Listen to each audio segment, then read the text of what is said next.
Boring history for sleep. It was the winter of 1887, high up in the Rocky Mountains of Colorado. The kind of cold that could freeze the breath right out of your lungs and turn a grown man's beard into a solid block of ice. Old man Jedediah Harlan, folks just called him Jed, was holed up in his one-room log cabin with his two best companions, his faithful bay horse, Thunder, and his shaggy frontier mutt, Buster. Jed was a grizzled prospector in his 60s, tough as saddle leather, with a white beard that made him look like a mountain Santa who'd given up on toys for gold pans. Thunder was a big, gentle gelding who'd carried Jed over 1,000 miles of trail. And Buster was a loyal hound mix, part shepherd, part who knows what, with one ear flopped over and a tail that never stopped wagging, even in a blizzard. The snow had been piling up for weeks, turning the world outside into a white nightmare. The nearest neighbor was 20 miles away, and the trail was buried under drifts taller than a man. Jed's firewood was running low.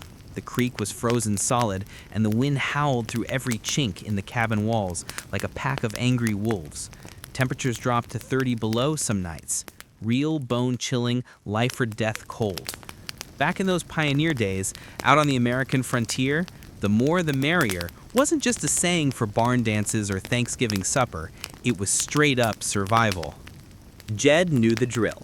When the stove's fire sputtered down to embers and the frost started creeping across the inside of the windows, there was only one reliable heat source left: body heat. And out here, that meant piling in together, man, horse, and dog, like one big, warm family. Personal space? That was a fancy Eastern idea. Privacy? Forget about it. The goal wasn't luxury, it was waking up alive, not a human icicle stuck to the floorboards. Every night, Jed would lead Thunder right into the cabin. Yeah, you heard that right. Frontier folks did it all the time when the mercury plunged. The horse would stand in one corner, munching hay from a makeshift manger Jed had hammered together, his massive body throwing off heat like a cast iron stove. Buster would curl up wherever he darn well pleased, usually right against Thunder's legs or Jed's feet. And Jed, he'd spread out his bedroll, a couple of wool blankets, a buffalo robe, and whatever quilts he'd traded for back in Denver, right there on the puny plank floor, smack in the middle of his two furry furnace friends. They formed what Jed jokingly called their frontier burrito. Thunder on one side is the big warm tortilla, Buster is the filling, and Jed tucked in tight between them. The horse's belly radiated heat like nothing else. On the worst nights, Jed would press right up against Thunder's flank, feeling that steady warmth seep through his layers of flannel and buckskin. Buster, being the little heat-seeking missile he was, would worm his way into the prime spot, snout buried in Jed's armpit, tail thumping happily even in his sleep. If you were lucky, you got the middle, sandwiched between a 1,200-pound horse and a dog that snored louder than a sawmill. That was pure gold, body heat coming at you from all sides. If you rolled wrong, though, you'd end up on the edge, exposed to a draft sneaking under the door, cold as a grave. Jed learned quick not to wiggle too much. One kick in his sleep, and he'd shove Buster into the chill, earning a grumpy woof and a cold nose shoved in his ear as payback. "Sorry, boy," Jed would mutter, pulling the dog back in. "Ain't no room for villains in this outfit." Hygiene? Well, let's just say after weeks snowed in, nobody was winning any prizes. Thunder's horse scent mixed with Buster's wet dog aroma and Jed's own blend of wood smoke, sweat, and coffee created a perfume that could peel paint. But when it's you versus frostbite, you quit being picky. Jed hadn't bathed since October. Water was for drinking or melting snow, not wasting on soap. His clothes were layered up like an onion. Long johns, wool shirt, vest, buckskin jacket, and a bearskin coat on top when he stepped outside. Dirt and grease built up in the fabrics, sealing out the wind better than any store-bought slicker. Natural insulation, Jed called it with a chuckle.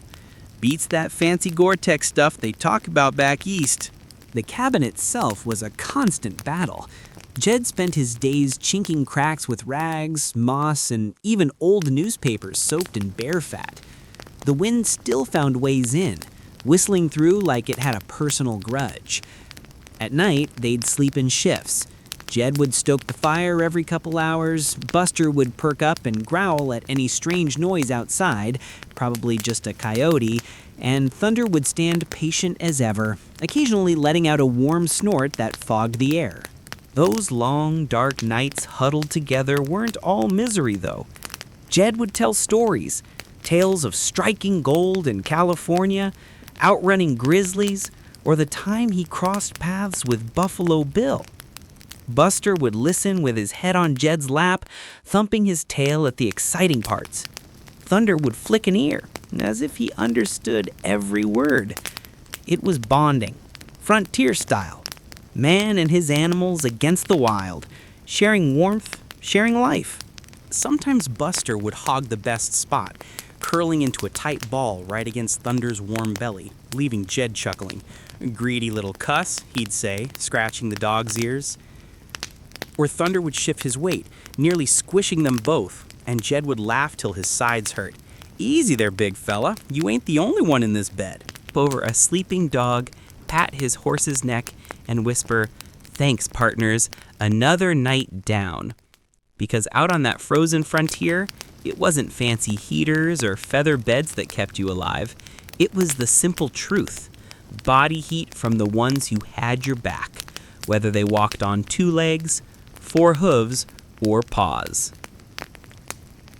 Next time you're cranking up the thermostat or snuggling under an electric blanket, think of old Jed, Thunder, and Buster piled together in that drafty cabin. The more the merrier? Darn right. In the battle against an American Rocky Mountain winter, a loyal horse and a faithful dog weren't just companions.